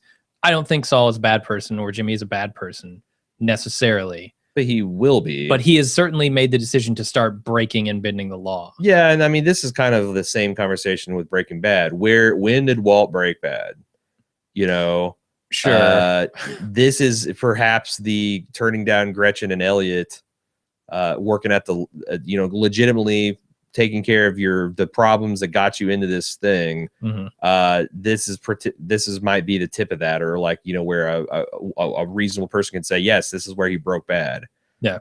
I don't know that I'm super interested in tracking that the way we did with Breaking Bad. We kind of have been, though. I know, tangentially through our discussions. But it's like I don't know what people who listen to podcasts think, but when I think spending 3 seasons doing this, I'm like, that's not super interesting, or it's interesting, but we've done it already. We have. And I feel like at some point the other guys making this shit have to feel that way too. Like this cannot be just a tamer retelling of Breaking Bad. And it hasn't been that way so far. It's been kind of its own, it's like weirdly Breaking Bad was a good man resisting the temptation to be bad and failing. This is a bad man that's resisting the temptation to be good and succeeding. Yeah, which is an inherently more It's the interesting chiral tale. form. It's the chiral form of Breaking You're Bad. absolutely right. This is chiral Breaking Bad. One other thing, I was talking with my girlfriend while we were kind of simul watching this across the internet. Sure. And she mentioned something about the bingo scene that I hadn't Mhm. picked up on, which I thought was really interesting, is how the balls in the bingo machine Mhm. sound like boiling water, and they Mm. start getting louder and louder through the Yeah. episode, and you can kind of feel what's going on in Saul's head as he's Is that a thinking about callback this too Trey to stuff. him being stuck in that with that boiler in his small office? That this is another pressure cooker situation. Yeah, I think so. And that's it Good for the stuff. episode. All right. Shall we do feedback? Yeah. I've got the segment in roughly 3 strata, some takes on Pimento, which I thought were unusually strong since it was an unusually strong episode. So haven't done this a lot, but we're going back. Then we got some current episode thoughts. Then we got some wrap-up thoughts. Strata the first. Charlie O said, "You ask who Lalo, whom Saul referred to in the desert in Breaking Bad, was. Yeah. Spanish name abbreviations can be a bit unusual, but I'm pretty sure, even if they didn't intend it when they wrote the Breaking Bad episode, is that Lalo is Don Eladio. Eladio can be abbreviated to Leo. Gotta be Layo. But given Saul's lousy Spanish, I'll give him a slip or two. Do you think this is... I mean, we know that Tuco's connected, so by definition, Nacho is. I mean, by admission, the listener is stretching a bit, but only a bit. Yeah. And I kind of think that might be right. Like, I could totally see Don Eladio being a big part of maybe even the end of season 2. Wouldn't mind seeing the character. And we know that this was, it felt like season 3. He feels like a season 3 character, given the chain of connections that have to happen through Gus and all that. I can't remember if we got feedback on this. Maybe we did, maybe didn't. Because sometimes when I do all my reading, it runs together. Did you think Ernesto / Ernie was a conscious homage to Gus Fring, a foreshadowing? Because they bear a kind of... I didn't pick up on it, but maybe. They bear kind of a physical resemblance, the precision in dress and like their posture and just the kind of genteelness. I didn't see that going into it, but when I read, I didn't either. When I read a few reviews and I saw, I think Sepinwall said he's thought it was kind of an obvious homage. When I went back and saw it the second time, I'm like, oh yeah. Maybe if he was wearing a yellow shirt, I would have made that connection. And khakis. Yeah, Gould didn't deny it either in his interview. So it must be true. It must be true. Reginald, 2 things I would have liked to seen differently. It would have been, one, it would have been nice to have been kept in the dark as long as Jimmy was. And remember, this is for Pimento. That way, we could have felt all of his rage, shock, and abandonment as he was feeling them when he interacted with Howard and Kim. But by showing us Chuck making that call, there was little suspense. We just went through the episode saying, poor Jimmy. He's being played by his brother. What do you think of that? Not totally. The call was a little more, I guess, innocuous than he's giving it credit for. He's saying, "Oh, it spelled it all out right there on the screen." Sure. I don't think that's true. I think a reasonably sharp viewer knew something was up. Definitely, you thought something was up, but I wasn't. At least me personally, I wasn't sure exactly what was happening. Yeah, this is my relationship with spoilers. Like, very rarely do spoilers ruin things for me because, yes, I was robbed of the kind of visceral thrill of seeing something unfold for the first time, but knowing it's coming, I can see some of the nuances that first-time viewers would miss and appreciate it that way. So, yes, we do miss out on the I am in Jimmy's shoes in like a first-person perspective, but we also lost the kind of seeing this tragic inevitability and the, it made the scene with him and Kim much more painful, knowing that he is upbraiding her. Because if we didn't have the phone scene, it's entirely within Kim's character to kind of be this, I don't know what you'd call that, like Benedict Arnold, to kind of be like her. It's kind of like her to carry H&M's water. Definitely. So, but by knowing that he is so wrong and she is trying to spare him pain, it makes that scene more poignant. So it's kind of like tomato. Yeah, 6 of one, half dozen the other. I don't know. Maybe I'm just not good at reading plot devices or what, but it seems to me the things that give away intentions and what's going to happen next is the performances of really good actors. And I think, the scene where Chuck is confronted with his brother's law degree, Mhm. told me right away that he was not comfortable with that. And then the scene where they're having the meeting with Hamlin and Jimmy wants to be a partner in Pimento, Mhm.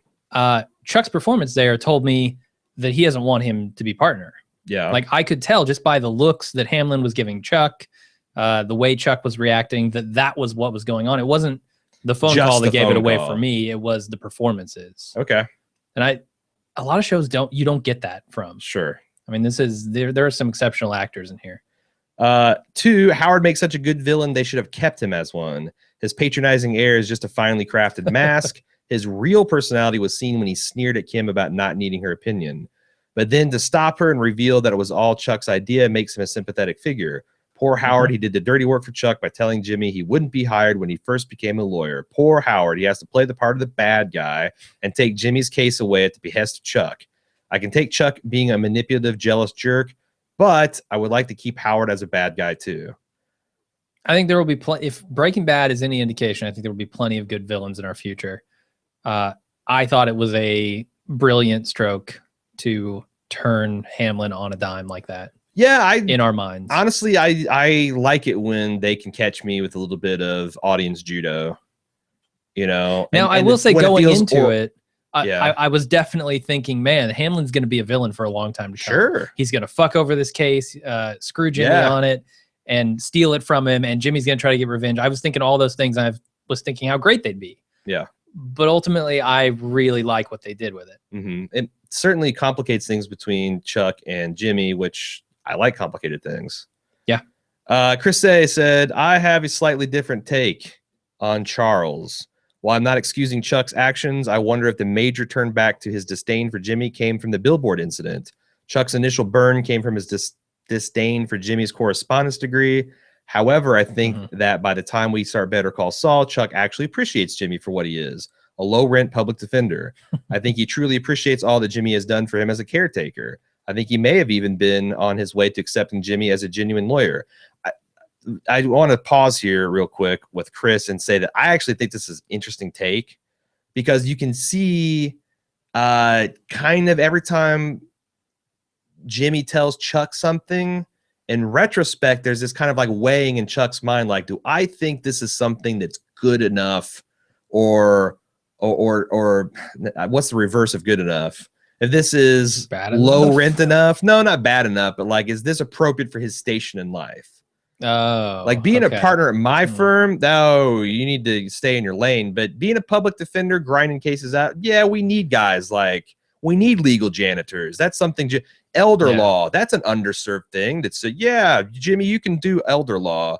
It's when he tries to fly, like when he gets a multi-million-dollar case based on his mistake. You know, when he gets a law degree that's every bit as good as Chuck's. You know, as far as the what you can actually do with as far as the paper it's written on. Yeah, not saying the University of America Samoa is as good and all that stuff, but yeah, I think there's a lot to that. Yeah, I think he's right. I think it is very different when you go back and you watch it, because the billboard thing, he's super concerned about it, and Jimmy knows it. Yeah. And Jimmy says, look, this is not Slippin' Jimmy. This is not what it is. That is not who I am anymore. But wondering whether or not Chuck buys that is totally valid. So put a pin in our emotional, intellectual engagement and this layer, and Chris continues. Then comes the billboard incident. Jimmy uses an updated Slipping Jimmy routine to boost his business and to take a shot at Chuck's own firm. Jimmy even goes to the lengths of covering it up from his brother because he knows Chuck will see it for it is. Sure, Chuck had to face his fears and his betrayal of Jimmy, but Jimmy's betrayal made Chuck have to face his fears, first to retrieve his neighbor's paper, and ultimately led to his arrest and hospitalization. I'm by no means saying that Chuck has done the right thing here, but I'm simply wondering if this incident didn't lead to Chuck's belief that Slipping Jimmy will never truly be gone. That's fair. That is fair. And I'm glad they threw in the fact that he fucked him out of a job at his law firm, because if it hadn't been for that scene and making Hamlin go down there and crush him in his moment of very small triumph, this would make Chuck seem almost entirely too reasonable. Because the $20 million on the back of you pulling a Slipping Jimmy stunt, this is bullshit. So I'm glad they put that in because it does leave him a little bit more ambiguous. Yeah, I don't think anybody is totally righteous in this situation. Sure. They've all made mistakes. And they all continue to make mistakes. Yep. David M said, Jim, you said that you didn't have time to play the name game or didn't have to play the name game for Pimento because it was too obvious. Sandwich, yeah. But Mike calls it Southern Caviar, which is something cheap masquerading as something respectable, which is exactly what Chuck thinks of Jimmy. I like that. Yeah, it does describe Jimmy in a way. You out name gamed this there, David. Moving on to new stuff from Marco, the finale. Ivan from Winnipeg says, great season. I think we're seeing the makings of a classic. To start, I'd like to note the return of the pig fucker. Perhaps AMC is testing moral waters. All right, we'll have one naked woman tied to a tree with her organs hanging out on The Walking Dead. Better Call Saul gets 2 fucks a season. Do you think the AMC is trying to they're looking at HBO and saying, why not us? Why not them? I mean, there is nothing from only them afraid of the FCC doing something that they're not currently doing keeps them from going full tits, full gore, full fucks. You're right. Can I just say that the arc of AMC as a network will have been very Walter White-like. Very Walter White-like if they go to HBO standards. Yeah, 10 years from now, I want the American movie classics showing black and white films 24/7 has turned into the HBO. Yeah, that what happens when the American Movie Classics channel turns into Scarface? Yeah, no, that's pretty funny. There should be a documentary about that. It turns out it's all smoking ad execs and meth. Yep. That's what happens. He continues, Ivan does. I love the finale. The return of Slipping Jimmy was entertaining as all hell. I would have loved the bottle episode with Jimmy and Marco just watching their little cons fully unfold. Great idea for some minisodes. I would not mind seeing a webisode, like 5 minutes each of them, like kind of like the Kennedy scam for every one of these things. That'd be cool. That would really get me Jones for season 2. Also, it could have been interesting if maybe he and Marco got in some trouble with one of their scams, forcing Jimmy to use his law experience to get him out of a local jam in a really greasy way. After his victory, he realizes his destiny being the lawyer for guilty people. Yeah, I mean, it's hard to say that it's a missed opportunity, kind of like your bingo thing, because, it was already so good. Not sure if I want a Monday or Tuesday morning showrunner, Vince Gilligan and Peter fucking Gould. Yeah. But that's a cool idea. That's a very cool idea. I think next season we'll see the caterpillar that is Jimmy McGill or James McGill Esquire emerge as a beautiful Saul Goodman butterfly. Yeah. I think we're also going to see Mike do progressively nastier jobs, which will undoubtedly be done in the most badass way possible. I'm very optimistic about what we'll see next season and very curious about what Jimmy's first move as Saul Goodman might be. Another interesting thing I picked up in one of the Gould interviews is that he believes that Mike is not ready for Gus.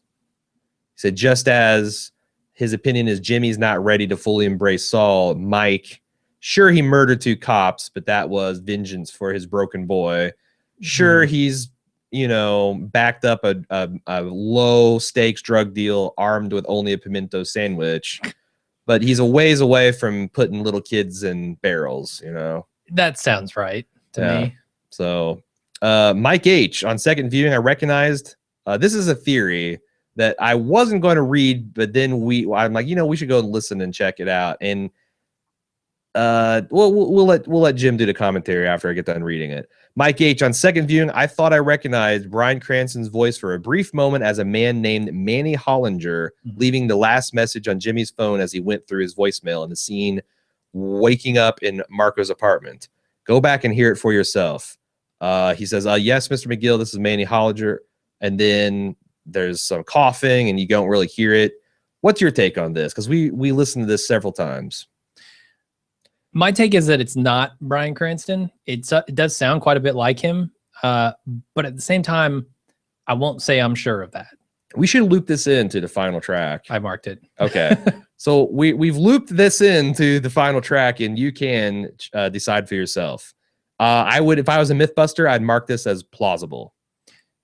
Yes, and the coughing masks it a lot. Because the key thing is, I could see them doing this. Everything I know about Vince, Peter, and Brian tells me that this is a slam dunk. Brian, can we get you to call in and leave a message? Yeah, absolutely, yes. And it's not like they need him on set or anything. It's just like, call my phone and leave me a voicemail as Manny Hollinger. Yes, and it's the kind of cool kind of fan service that's on an Easter egg. The only thing against it is in this internet day, I'm predisposed to not believe something 48 hours after it aired. I feel like I should go on the internet and search, did Bryan Cranston leave a voicemail message on Marco and get hits from something that the people knows? But maybe Mike, you're the first. Could be. In which case you get you're eligible for all the internet points.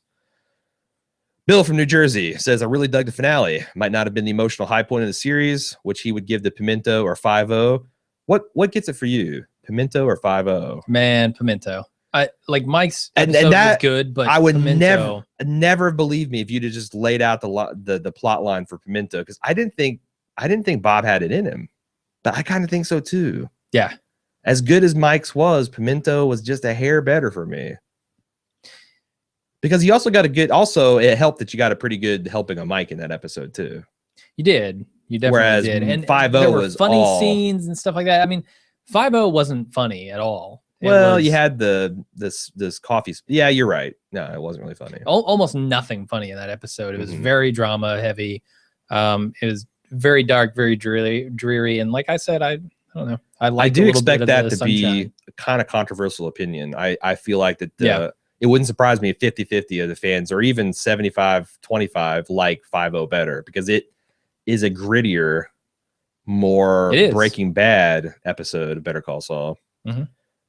Anyway, but this finale definitely sets up Jimmy for a major turn towards being a criminal, a lawyer in season 2. My only complaint was Marco's heart attack. It felt a little fishnado 737 down to me. Too convenient and too easy. What did you guys think? They laid the groundwork in the scene where Jimmy comes back. He's got a little cough. I knew something was up there. And he just seems like he's a guy who spent the last 10 years just abusing his body. Sure. The desperation and the emotional duress that he showed at the thought of Jimmy leaving and knowing that this is the last time he could ever... I mean, I feel like I can speak with some authority on the fishnado-y aspect of scenes, but it didn't even trip my fishnado sensor. Okay. But I could have been, honestly, I'm not saying you're wrong. I'm just saying it didn't trip it for me. You know, you put an obese man on the screen, and I believe a heart attack at any moment. Yeah. I mean, it might be a coincidental, we need this heart attack to happen now sort of thing. Sure. But a heart attack could happen to a man like that at any moment. Yeah. Now, if Fargo had set up that there is like a giant fish hatchery a mile down the road and there's tornado warnings, and on the radio, there you go. I mean, that's all I need. That's all I need.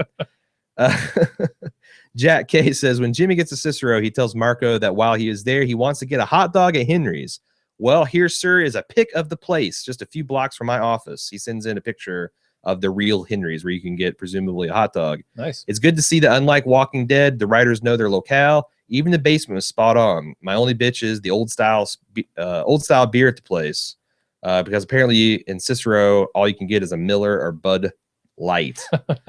I think that this is 100% attributable to Bob Odenkirk, because he is from this area and he is bringing that local flavor for you. It's just a damn shame they couldn't get a day or two to shoot actually at this location. It's kind of like, what they do with ABQ. Since Cicero is a big part of the plot in this season, I wish they could have gotten a week to shoot some scenes there. That would have been really cool.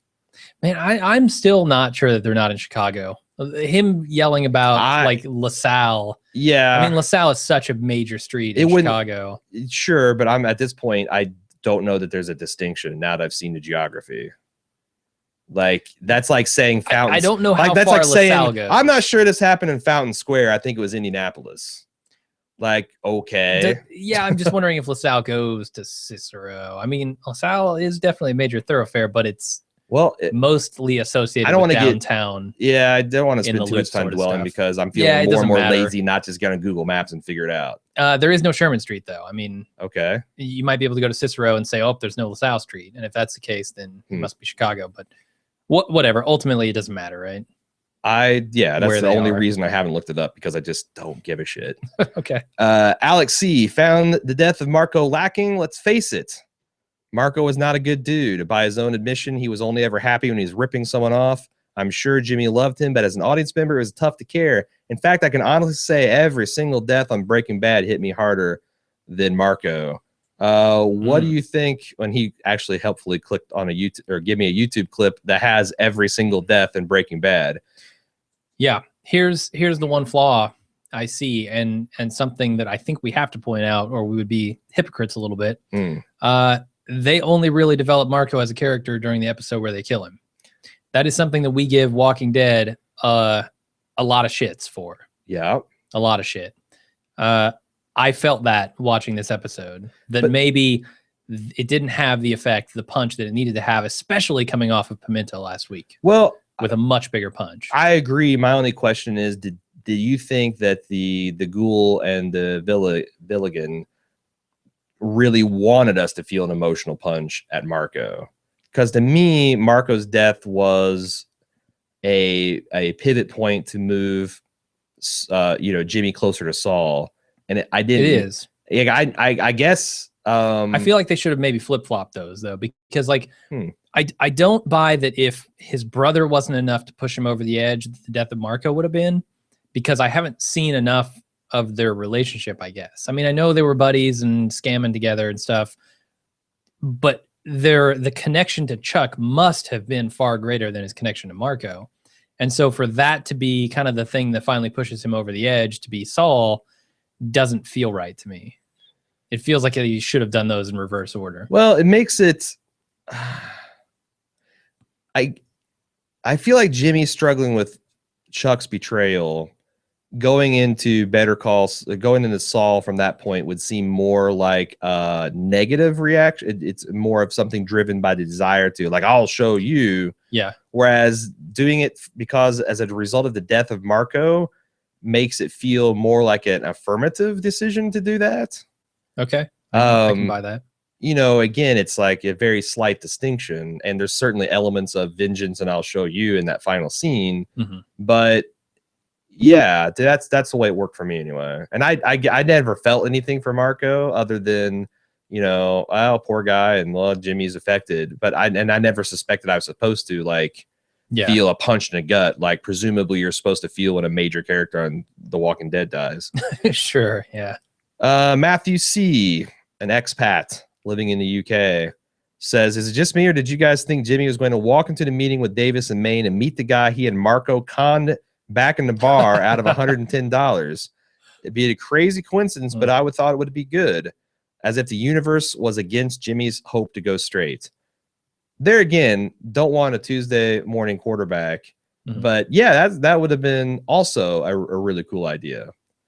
Yeah, that's a cool idea. I like it. The only thing I could see them wrestling in the writer's room with, like, Nacho coming out of the shadows, or you motherfucker, you ran the scam on me, is it kind of takes the agency out of Jimmy. Yeah. And I feel like the story they want to tell is a man and how he makes decisions in the face of adversity or lack thereof. Yeah, and that's the thing that always drove Breaking Bad too, right? The decisions that Walt was consciously making to a point. I mean, some things happened to him, sure, that but most of the things he did to himself, and and it caused the things that happened to him. So yeah, and that's a good point. I like that formula. Like in season 1, he was kind of, he made the decision to cook meth, but a lot of the blood on his hands, he was forced. They were acts of self-defense. Sure. Season 2, that line started getting really blurred, leading to the climax. Stay out of my territory. Like, yeah, that's him making a conscious decision there. And then by the time you get Gale, it's like, wow.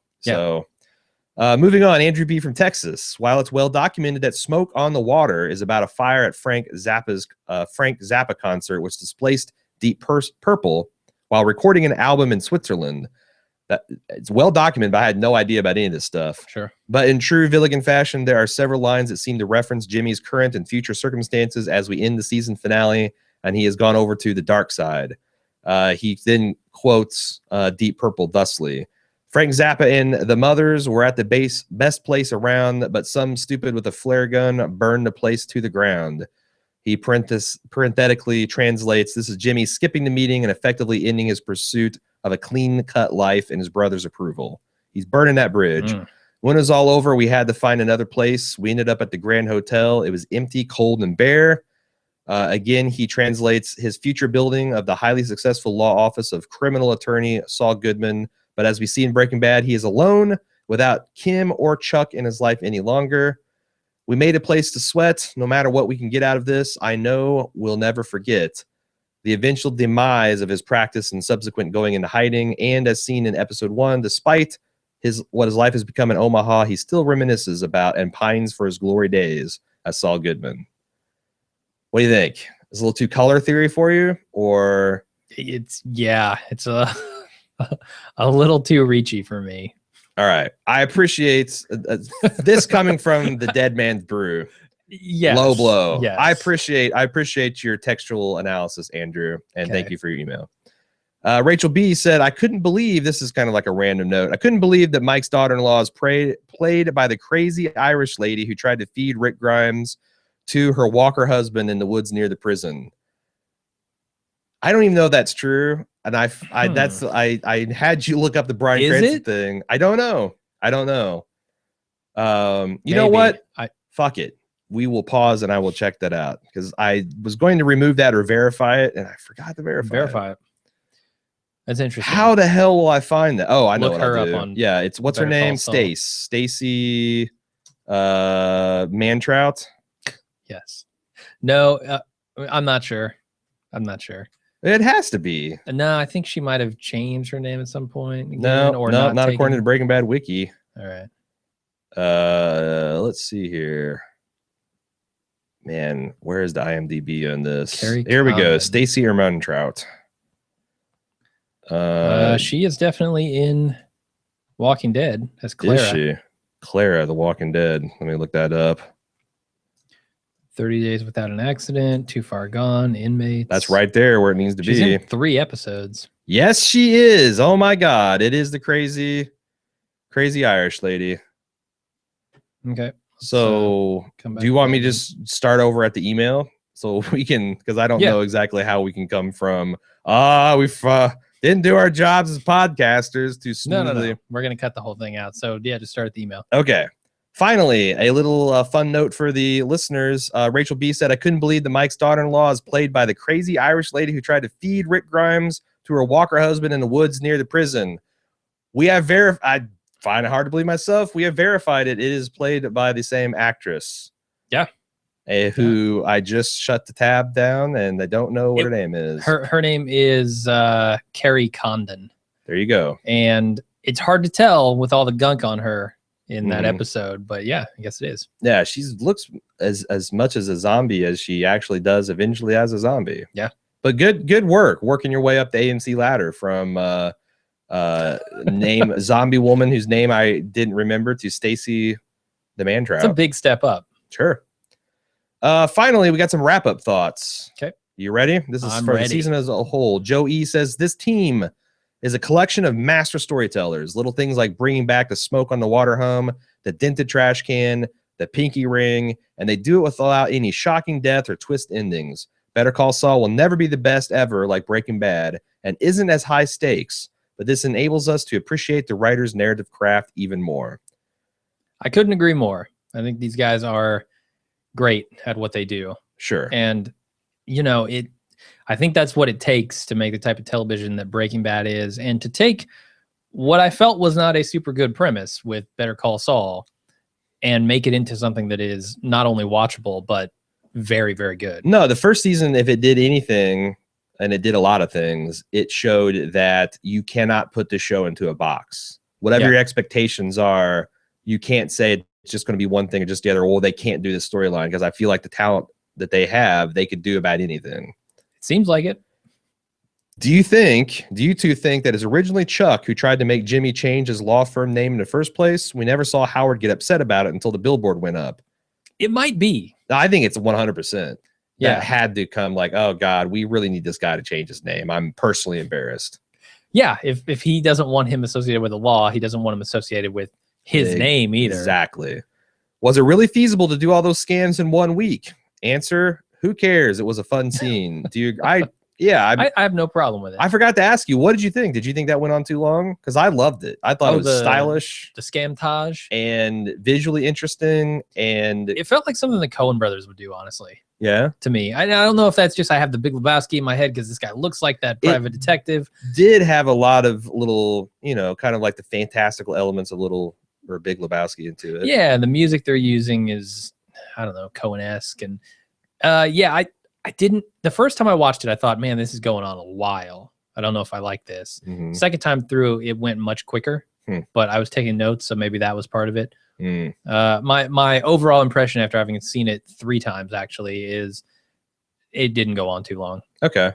That's probably I find that to be the most accurate, because like I find myself when I'm watching things I'm predisposed to kind of be on guard for. Like my guard goes up and I'm like, I don't know about this. But then when I watch it again, I know it's coming. So my guard's a little bit relaxed. Like, yeah, that's fine. Yeah. Or sometimes it's like, no, that's totally horseshit. Lastly, I love this first season overall. I like the first 2 episodes when they came out. I just rewatched them and I'm coming around to Jim's opinion, though. I think most of us saw the potential of the 2-part pilot and looked past the flaws and celebrated when they turned the corner. Those twins are unwatchable and Tuco is out of place. The last 8 have been amazing, but Jim was right. And parentheses, don't tell Jim. Well, Jesus. Shit. It's too late now. Well, now I'm just, my head's inflating. Can't fit out the studio door. No. I suspected that's true, but I feel like it's going to be rough rewatching those first 2 episodes, knowing what is coming. Yeah, and like I said, I don't think the first one is all that bad. I think it's the second one where they really just kind of don't hit the notes that they should have hit fast enough. I understand why they did it. I just feel like it's going to be a weak rewatch in a way that those really, first couple don't compare, I think, to the rest of the season. We've just rewatched the first 2 seasons of Breaking Bad within recent memory, and none of those episodes at all did I feel like, oh wow, this was the stinker. Like, you watch season 1 of Star Trek Next Generation, it's kind of like through you're like watching a horror show through lace fingers, like, oh god, this is terrible. Yeah, I cannot believe what I'm watching. Just get me to season 2. None of those, but I feel like some of that stuff with Tuco, as much as I like Raymond Cruz, as much as I like that character, it's the only time where I felt like they really gave in to just masturbation. It felt forced. It really did. Liz G says in his review of Better Call Saul episode Marco, Sepinwall said Better Call Saul was in many ways better, or at least more consistent than the first year of Breaking Bad. I wonder if Sepinwall's ever rewatched Breaking Bad. I recall you 2 reading his negative reviews during the rewatch podcast of Breaking Bad. I do as well. I disagree with his comments and believe Breaking Bad packed a lot of show in the first and second season. I was repeatedly surprised by how much happened on early Breaking Bad episodes. Yeah, that was my sentiment too, having recapped those. I'm amazed that he is saying that in many ways better, or at least more consistent. Now, well, I want to say some of these thoughts for another email, but I don't know, because I've noticed sometimes, and you and I both, I think, have noticed that when we're thinking back to early episodes of stuff that we didn't podcast or we didn't cover in a lot of detail, that we have a snapshot of a season that doesn't necessarily bear up. Like for many years, we cited Tell It to the Frogs as the worst episode of Walking Dead history. When I went and rewatched that season to research my book, that episode is fine. It had one line that sucks. That happened to be Tell It to the Frogs, but it's actually Vatos, which is the terrible episode. Sure. So you can get like these things, these brain bugs in your own head, and you remember that version rather than a true version. And I mean, Sepinwall could be, I think, during this time he was kind of like in between his last professional newspaper job and HitFix. He was doing his blog and trying to work the internet angle. It could be that that's kind of like, because he didn't cover it as in depth and as seriously, that he's got this image of season 1 Breaking Bad, and of course the writer's strike, and of course it got shut, and it doesn't really hold up to scrutiny. Like if he went back and rewatched that first season, I mean, the other thing that I think makes seasons 1, 2, and 3 of that show look kind of bad in comparison is seasons 4 and 5 being so excellent. But they're not. They do, like, I thought so too. I thought we'd be in for some rough watches, but I know, but that's what I'm saying. Like, I don't think it's arguable that seasons 4 and 5 are the best of that show. okay. So And by 6, comparison, like yeah. you think, man, this show was so great in 4 and 5, and well, I count 5 as both halves of that. So whatever. Oh yeah, you're right. You're right. My fault. Yeah. But anyway, by comparison, they're not as good as 4 and 5. Yes. But they're still excellent. And I think you forget that, remembering like, oh, 4 and 5 are the seasons, man. I'm just saying that I saw, when we look at those reviews and we saw Sepinwall and Pani Wozniak and Mo Ryan, they're really tepid to negative reviews. Like, well, this Bryan Cranston is amazing. It's a revelation, but man, there's a lot of slow stuff. I just don't see it. And that's their honest opinion, and they're professionals, and I'm not saying they're wrong, but I also remember what I thought about the Breaking Bad pilot. And I remember kind of rewatching it over the last summer and winter and how impressed I was. It's hard for me to believe.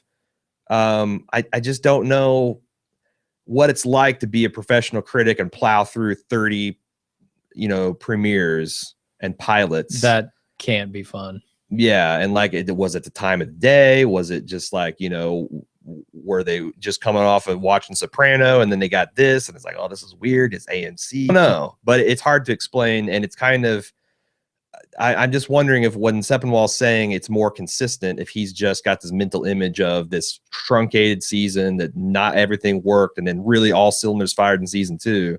I don't know. I don't think Better Call Saul is that consistent. We've talked about episodes 1 and 2. Yes. No, I do not think you can say it's more consistent than season 1 of Breaking Bad. No, I agree with that. But I don't think it's inconsistent. I don't think it's as engaging right off the jump. Yeah.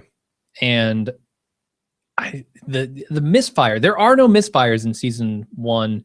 Really, there are no misfires in Breaking Bad, period, other than maybe the end of season 2. Yep. I was going to say, I was about to jump in there. That's the one glaring flaw.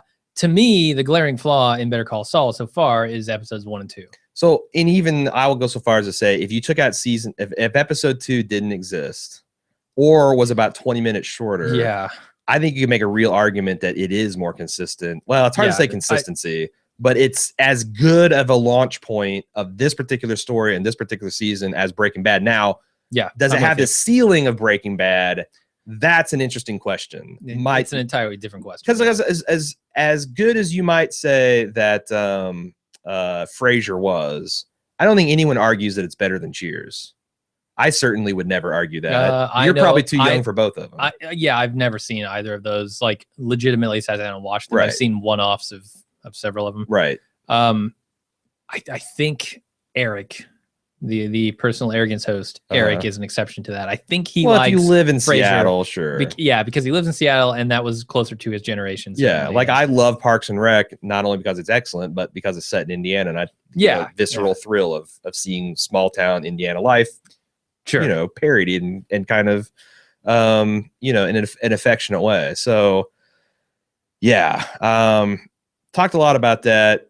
I just don't know what the ceiling for Breaking Bad is, and that's not bad. Like, just like Frasier is not a terrible show. It just wasn't as good and groundbreaking and as good a comedy, as perfect and crafted a comedy as Cheers was. Barry from the UK said, "We were all perplexed, or as I like to say, uplexed, when the early preseason reviews claimed that Better Call Saul is better than Breaking Bad, but now we've seen the show to be excellent, and I think we all have to genuinely discuss if it is in the same league. We kind of started it already. My questions for you: 1, if you treat this as Breaking Bad sequel and look at it as a pure fan of the Breaking Bad universe, was this better than season 1 of Breaking Bad?" My answer is no.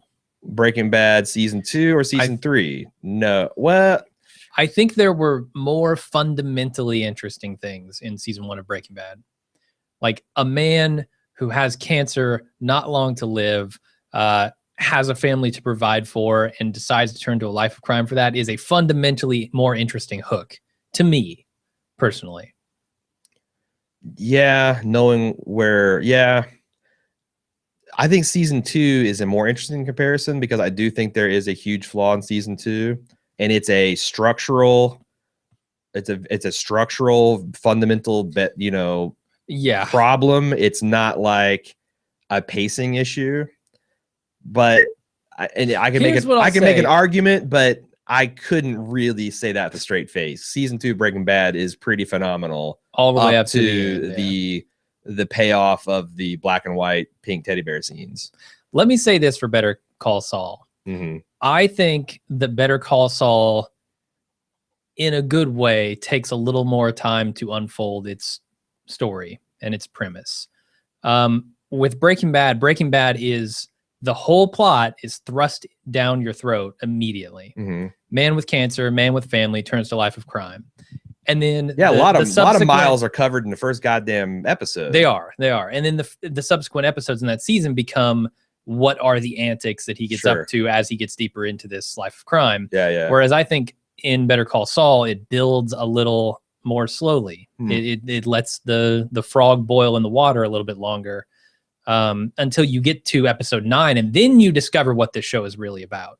I do think that Better Call Saul feels a bit more confident. I think so too. I mean, that makes sense. Vince Gilligan did have a writer's strike that he's staring down. He did have to cut the season.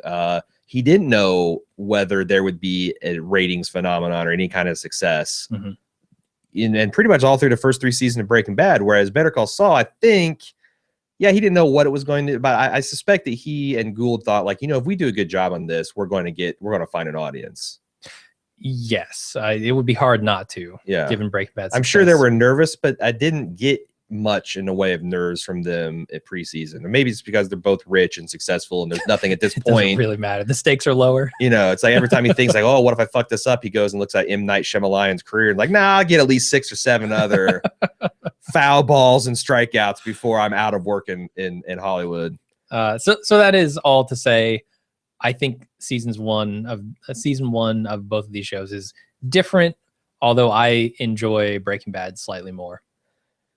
Point 2 from Barry from the UK. If you look at this as someone who has never seen Breaking Bad, does it still hold up? And I want to stop there because we have some emails coincidentally to answer that very question. Okay.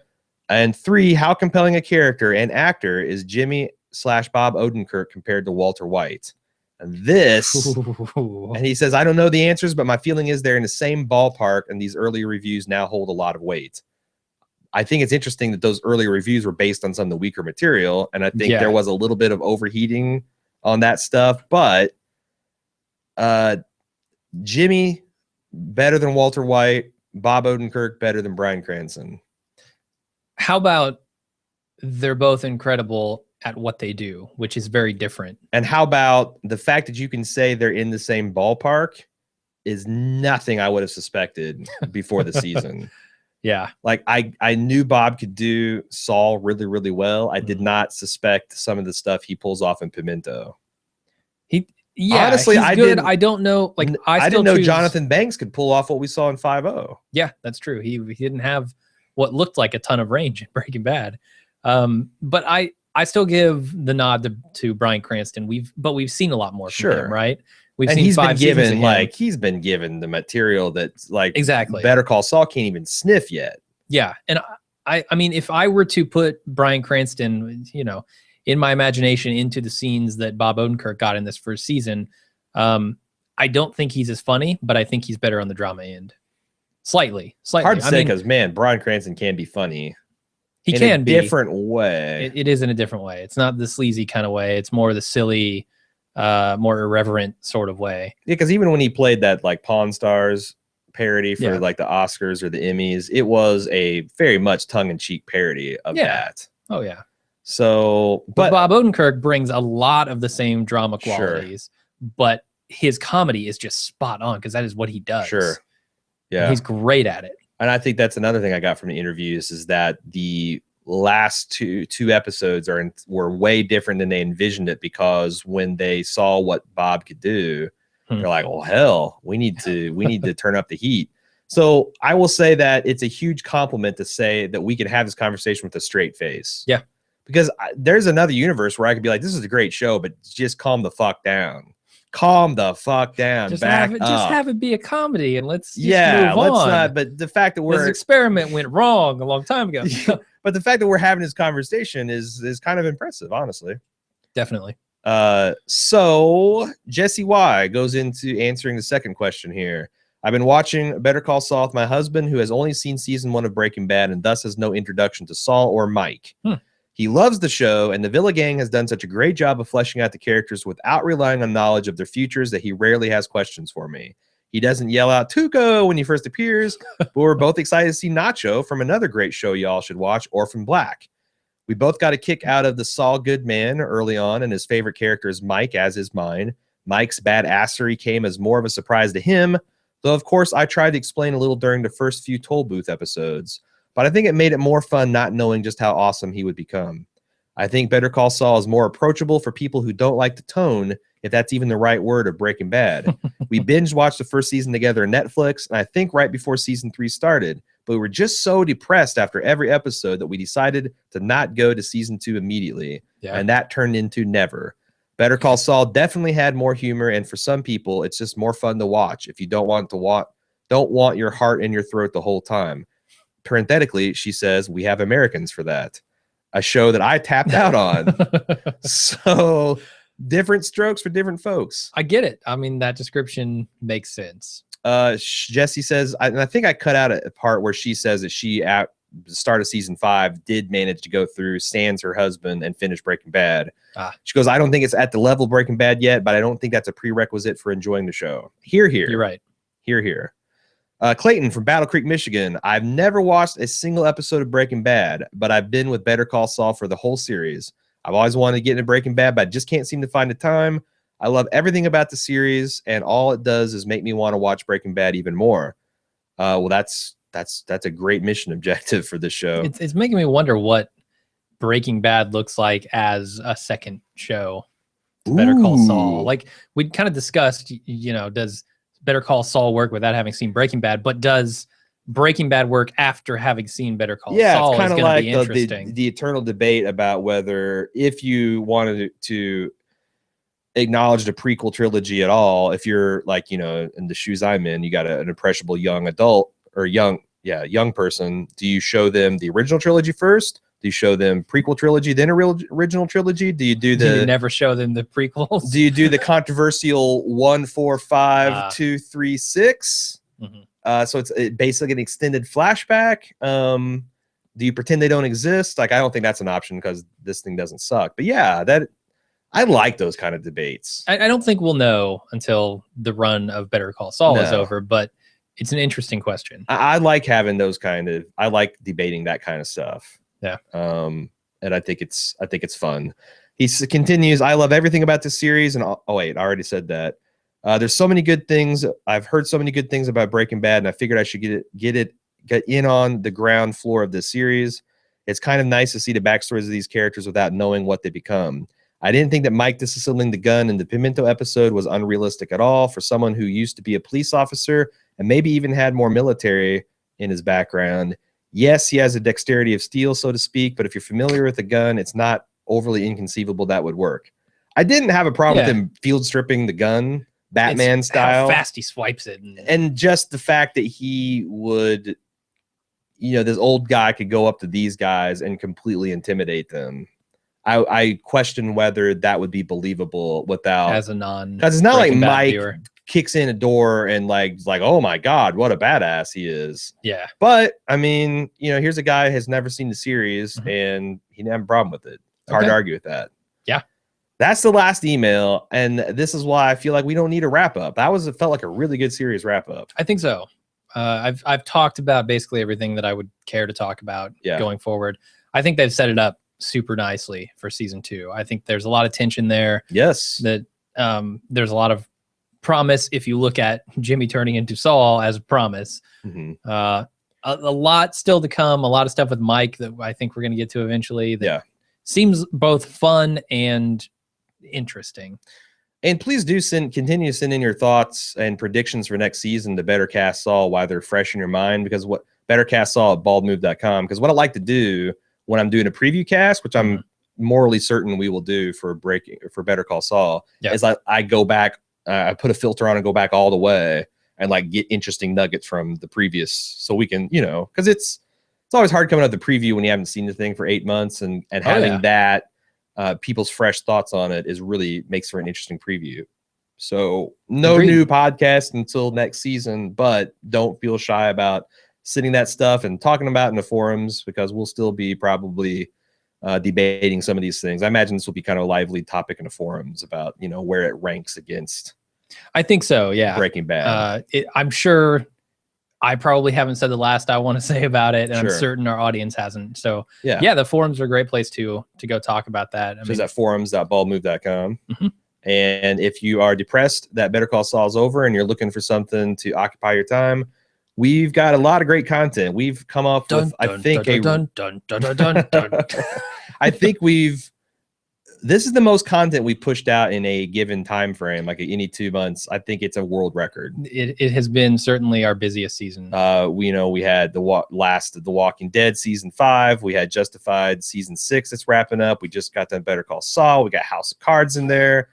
A few episodes of The Americans. We're starting Mad Men, Game of Thrones, which are monsters. We're going to be starting getting back on our commissioned podcast. Lots of stuff going on at Bald Move. Later on in the year, there's going to be a lot of other cool stuff. If you like this kind of quality drama that we'll be covering, the best way to stay in touch with all that is, check us out on baldmove.com. Specifically, you can like us on Facebook at facebook.com/baldmove. Follow Jim on Twitter at baldmove, because the handy thing is it's automatic. As soon as we post an article, it gets copied out through that. So you'll see, you can kind of like keep your finger on the pulse of what we're doing. I'm sure something we do will be interesting to you. Yeah, we cover a lot of movies in the off season. Those commission casts are almost exclusively movies. Seems like it. And pretty big ones too. Ones that you've almost certainly seen. Yeah. So yeah, I'm looking forward to that stuff. Yeah, that's it. Thanks everybody for sticking with us through this season. The other thing I guess you could do if you really want to get in the spirit is go leave us an iTunes review. Bump us up there one last time. That would be nice. Maybe give some of your fellow fans a little opportunity to see us on the charts there. Yeah, get us primed for next season too. Yeah, that's super easy to do. Takes a few seconds. Really helps us out. So that's it. And that's it. Well, I don't want to let go of the Better Call Saul podcast, but got to be done. It's time to leave the troll booth. All right. Hopefully with our parking paid. I've got all the stamps, so we're good. Thanks everyone for listening. We'll see you next year. Until then, I'm Jim. I'm Aaron. See ya.